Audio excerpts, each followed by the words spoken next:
Estamos en comunicación con Miguel Ángel Toma, que fue secretario de Inteligencia entre 2002 y 2003, diputado nacional por la Ciudad de Buenos Aires en varias oportunidades, primero en 1985, después en 1989, luego en 1997 y luego en 1999. Fue secretario de Seguridad Interior entre 1998 y 99 y presidente de la Comisión de Defensa Nacional de la Cámara de Diputados. Mediante un decreto, el gobierno dispuso la disolución de la AFI y la vuelta a la vieja CIDE con organigrama estatal, y por eso, para analizar en profundidad esta vuelta, lo vamos a recibir con humor a Miguel Ángel Toma escuchando la canción del Superagente 86.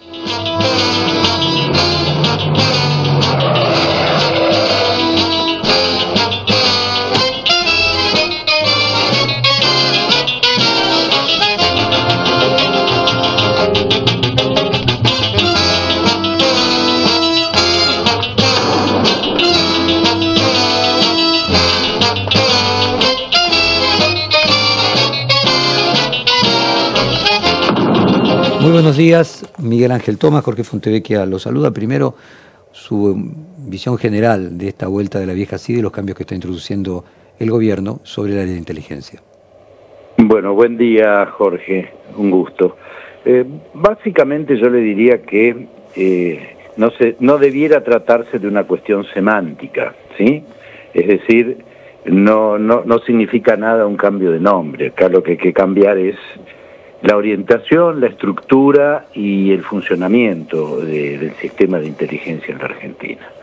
El kirchnerismo destruyó la inteligencia, quedó reducida prácticamente a la nada.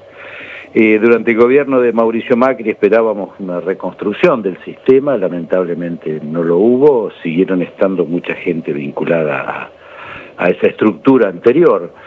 Espero que en esta oportunidad, con las modificaciones que se están planteando, entremos en una etapa distinta, y particularmente distinta de los 6 primeros meses del gobierno de Javier Milei, que en este tema fueron realmente paupérrimos, cuando no deleznables directamente. Dicho esto, podemos hacer algunas apreciaciones.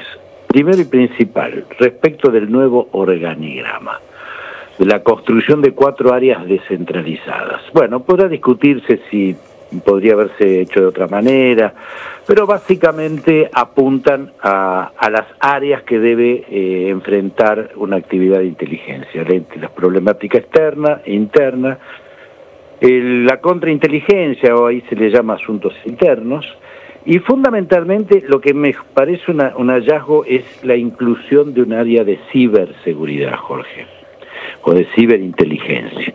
¿Por qué razón?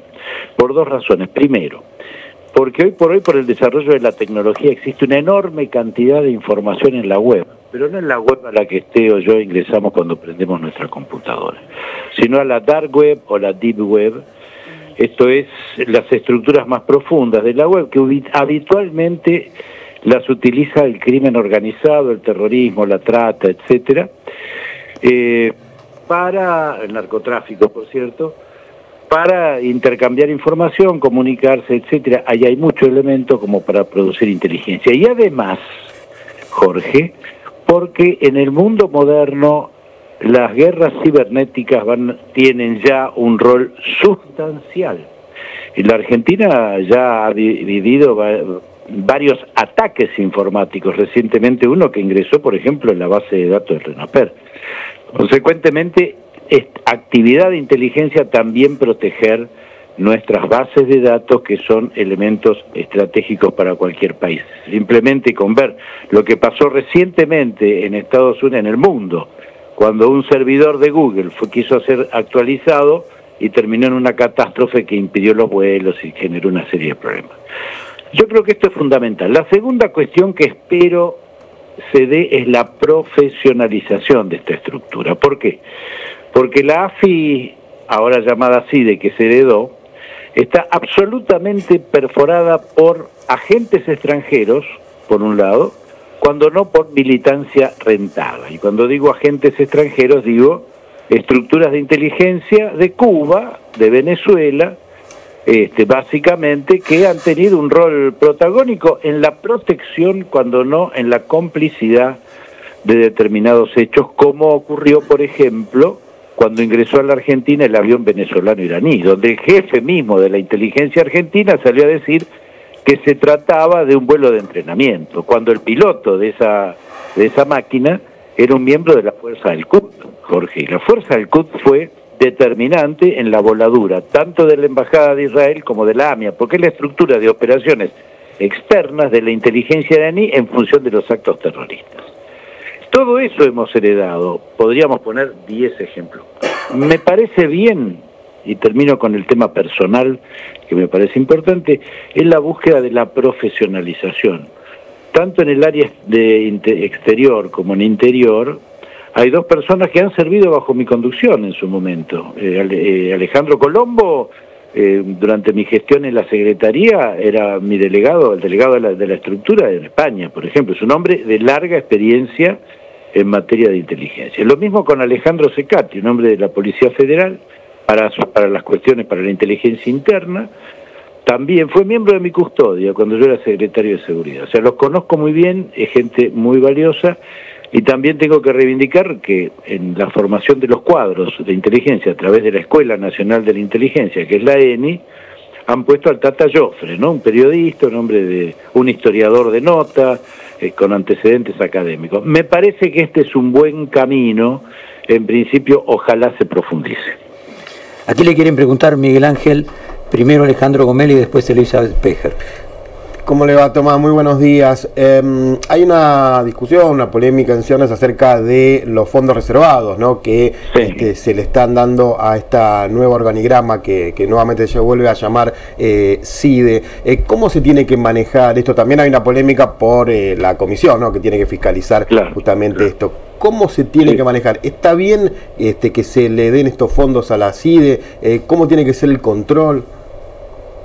Bueno, en principio hay que señalar lo siguiente: todas las estructuras de inteligencia del mundo me refiero, los países de Occidente democráticos o los autoritarismos de otro signo ideológico, todos tienen en sus estructuras de inteligencia los fondos son reservados, y es lógico que así sea, porque esta actividad requiere que el destino y la utilización de esos fondos no sea público, porque cae de hecho, si es público, en conocimiento de quienes generan amenazas a nuestros intereses estratégicos, porque de eso se trata la inteligencia, de proteger intereses estratégicos frente a amenazas internas o externas. Primer punto. Segundo punto, si usted me pregunta si es mucho o poco los 100.000 millones, yo le digo que no alcanza para nada. Después podemos analizar la oportunidad, o sea, el análisis político de la cuestión. Esto es otro tema, no tengo problema en hacerlo. Yo estoy hablando desde el punto de vista estrictamente técnico y profesional de la inteligencia. ¿Por qué es poco? Porque hemos heredado una estructura de inteligencia, como acabo de señalar, absolutamente perforada y destruida. Hasta con el nombre de quien era nuestro agente en el Líbano, Cristina Camaño, en su momento, cuando le manda a un juez de la provincia de Buenos Aires el libro de movimientos de la AFI, lo pone en superficie, o sea, se supo el nombre y apellido y lo supo también Hezbollah.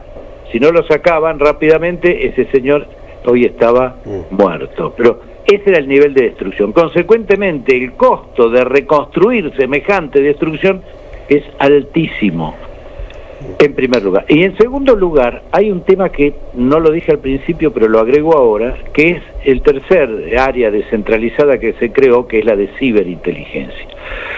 Me parece que es un dato de modernización importantísimo, por lo que acabo de señalar anteriormente, pero que implica una enorme erogación. Voy a poner un ejemplo. Un banco, no viene el caso cuál, argentino, muy importante, recientemente, para proteger su base de datos de clientes, cuentas, etcétera, y sus operaciones, en términos de cyber, gastó 30 millones de dólares. 30 millones de dólares. Yo pregunto, si queremos trabajar en serio con servidores que entren en la web profunda, si queremos proteger los bancos de datos, no de un banco, sino de la totalidad de los bancos de datos del Estado argentino, que van desde la ANMAC, el RENAPER, migraciones, todo lo que es presupuestario de defensa, de seguridad, incluso de inteligencia, el costo de los servidores y la formación de esos cuadros es altísimo. Por lo tanto, en términos reales, 100.000 millones de pesos, 100 millones de dólares, 85 millones de dólares, lo que sea, es para empezar, pero realmente no alcanza para reconstruir seriamente una estructura tan compleja. Respecto de la pregunta sobre el control. Sí, el control... digo por lo que hizo la CIDE y los antecedentes que hay, ¿no? Del trabajo Perfecto, sí, soy consciente, eso. Además son públicos esas cuestiones. Por eso, ¿cómo se hace para que no se repita esa historia, no? Totalmente de acuerdo, le explico cómo debiera ser. ¿Por qué durante el kirchnerismo fue un viva la pepa, y se utilizaban los fondos presupuestarios para financiar una estructura ilegal y paralela de espionaje interno, de la cual hemos sido objeto muchos? Yo también he sido objeto de ese seguimiento porque era un opositor al gobierno kirchnerista. Bueno, además usaron esa plata para la construcción de la estructura de espionaje con paralelo de Milani, ¿no? En cabeza militar, como un mecanismo de control y de represión social. ¿Por qué no se controlaba? Muy simple, porque la comisión bicameral, que fue creada por la ley 25.520 en el año 2001, yo soy coautor de esa ley,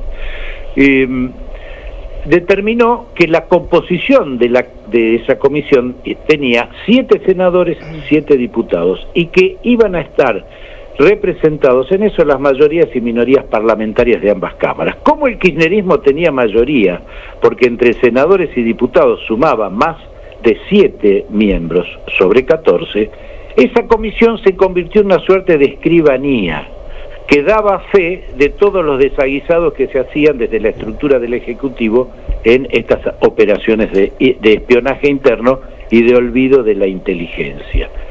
¿Por qué creo que en esta oportunidad tenemos la opción de que efectivamente funcione esa comisión? Porque no tiene mayoría el oficialismo, Jorge. Así de simple. El oficialismo va a tener de los 14, 3 o 4 miembros. El resto va a ser de una oposición cerril, sin duda, que es lo que le va a corresponder a Unión por la Patria, y va a tener una oposición dialoguista, representada por el PRO, la UCR o Hacemos Cambio Federal de Miguel Pichetto, o del peronismo republicano, del que yo soy parte además, y eso evidentemente va a colocar un límite significativo. Además conozco a algunos de los que ya están nominados para ocupar la comisión, caso de Cristian Ritondo, bueno, una serie de diputados y senadores amigos de muchos años, que conozco además que saben del tema, conocen la cuestión, porque este es el otro, y además tienen una predisposición significativa a que realmente esa estructura y esos fondos sean derivados a combatir el narcotráfico, el crimen organizado, el terrorismo. Tenemos una serie de amenazas increíbles. La triple frontera hoy es la principal función, uno de los sectores o ámbitos geográficos más importantes en el financiamiento de Hezbollah. Además tiene el terrorismo en la triple frontera, que ya viene desde hace años. Les sugiero que lean el informe AMIA que desclasificó recientemente Ariel Lijo. Ahí está, ya hace 23 años atrás que hicimos ese informe, estaba claramente identificada la relación entre el delito organizado, el crimen organizado y Hezbollah. Hoy conviven en la triple frontera el primer Comando Capital, el Comando Vermelho, Hezbollah, el EPP, Ejército Popular Paraguayo, que maneja la marihuana en el norte de Paraguay, que ingresa por la hidrovía. Funciona también, a ver, ha habido un acuerdo militar entre Bolivia e Irán recientemente, donde Irán le va a dar tecnología militar, por ejemplo drones con los que Rusia ataca a Ucrania, que son de producción de diseño iraní y producción venezolana. Va a tener ese tipo de drones Bolivia, un estado narco Bolivia, aliado con un estado terrorista que le va a proveer ese tipo de instrumento militar. Si esto no es una amenaza que hay que investigar, que neutralizar. Esa es la función de la inteligencia, lo mismo que lo de la triple frontera. Lo mismo de lo que ocurre en el sur. Chile está al borde de la secesión territorial. y opera las CAM chilenas con las RAM en la Argentina. Bueno, esto es un dato central, eso controla la zona de nada más ni nada menos que de Vaca Muerta. Bueno, a esto, termino, hay que derivar los fondos de la inteligencia, no a ver qué dice Jorge Fontevecchia o cualquier otro periodista u opositor que se opone al dictat del oficialismo. Sí, ¿cómo le va, Toma? Respecto de esto último que usted estaba diciendo, usted habló al inicio de su exposición recién ante la consulta de Jorge, habló de 6 meses paupérrimos y deleznables de la gestión de Javier Milei en materia de inteligencia. Hubo bastante ruido con la salida del jefe de gabinete Pose, vinculado a ciertas cuestiones de inteligencia, incluso sobre funcionarios del gobierno. Usted se refería, por un lado le pregunto si se refería a esto, con lo de paupérrimo y deleznable, y por el otro lado le pregunto, ¿qué le parece o si le preocupa que el área de inteligencia esté bajo el control de Santiago Caputo, que no es ni siquiera un funcionario del gobierno, que es un asesor del presidente, que no tiene cargo ni por lo tanto responsabilidad alguna en la gestión pública? Bueno, a la primera parte de la pregunta le digo que sí, que la verdad que deleznable en el sentido de que, bueno, todos los rumores y trascendidos que hubo respecto del espionaje interno, que la verdad eso es bueno, incalificable. Directamente es la continuidad de las prácticas que queremos, los que realmente nos preocupa, mantener los intereses de la Argentina protegidos, tenemos que erradicar definitivamente, porque eso es espionaje interno. Usted dice, perdón, Tomás, se refiere al espionaje que se lo acusaba al jefe de gabinete, al entonces jefe de gabinete, sobre otras figuras del gobierno. Del propio gobierno, sí, de los propios. A ver, en lugar de hacer inteligencia, hacían control de Estado. Esto es lo que me refiero. ¿Sí? Entonces, volaban carpetas. Bueno, sí, carpetas. A ver con quién se iba a Uruguay un ministro. Bueno, ya lo saben. Bueno, a eso me refería, ¿no? La verdad, y a que además no habían hecho ningún tipo de purga interna que limpiara de personas, de estructuras de inteligencia de países con los cuales tenemos viejos conflictos, ¿no? El caso de Cuba, Venezuela, países autoritarios que tenían gente dentro de 25 de mayo, que es la sede de la Secretaría, y se mantuvieron. A eso me refiero, cuando digo deleznable, realmente no se hizo nada. Con respecto a quién maneja la Secretaría, independientemente de quién pueda haber puesto al actual secretario de Inteligencia o director de la CIDE, el que tiene que responder sobre esto es el propio quien ocupa formalmente el cargo, quien va a ir a la comisión bicameral a dar la respuesta que tenga que dar y responder a todos los requerimientos que haga el Congreso en términos del control, no es Santiago Caputo, va a ser Sergio Neifert. Por lo tanto, la responsabilidad recae sobre el jefe de la CIDE, independientemente de quién lo haya designado, quien lo haya propuesto para que el presidente lo designe. Acá hay cuestiones que son de responsabilidad indelegable y que son de naturaleza institucional, más allá de el ámbito o el contexto político que haya determinado quién va a ser funcionario. Y el actual jefe de la CIDE tiene una responsabilidad enorme, que no solamente poner la cara frente a la comisión bicameral y ante la sociedad, obviamente, para exhibir los logros o defectos de su gestión. Yo creo que tiene la tarea fundamental, y este es el verdadero desafío que tiene Neifert, es conducir y coordinar las distintas áreas del sistema de inteligencia, porque no se olvide que además de los 4 áreas nuevas que se han creado, tiene que controlar y coordinar la inteligencia criminal que está en el Ministerio de Seguridad y la inteligencia estratégica militar que depende orgánicamente del Ministerio de Defensa. Sí. En el mundo, todas las estructuras de inteligencia tienen ese signo de alguna manera restringirse entre ellos el intercambio de información. Es prácticamente una dinámica de todas estas estructuras. Estados Unidos pagó muy caro no tener una buena coordinación entre la CIA y el FBI, ¿no? Cuando le volaron las Torres Gemelas. Si quieren hablamos de qué pasó ahí. Pero el dato es que si no hay coordinación, no hay una verdadera explotación de la información y de la inteligencia que produzca cada área. Esta es la verdadera tarea de un jefe de inteligencia, más allá de que no tenga el expertise que tiene un oficial de inteligencia de cómo hacer un seguimiento, cómo intervenir un teléfono, cómo perforar una organización o ser un agente encubierto. Tiene la función de conducir, y conducir es esencialmente tres cosas: fijar objetivos, designar personal y coordinar el accionar, como acabo de señalar, de estas estructuras. Si Sergio Neifer hace esto bien, tendrá éxito en su tarea. Si lo hace mal, no va a ser Santiago Caputo, que supuestamente lo ha nombrado. Va a ser el actual jefe de la CIDE el que se lleve el éxito o el fracaso de esa gestión. Miguel Ángel Toma, muchísimas gracias por este tiempo para con nosotros, le mandamos un abrazo y nos mantenemos en contacto. Muchísimas gracias a ustedes, un fuerte abrazo. Acabamos de hablar con Miguel Ángel Toma, exdirector de la CIDE.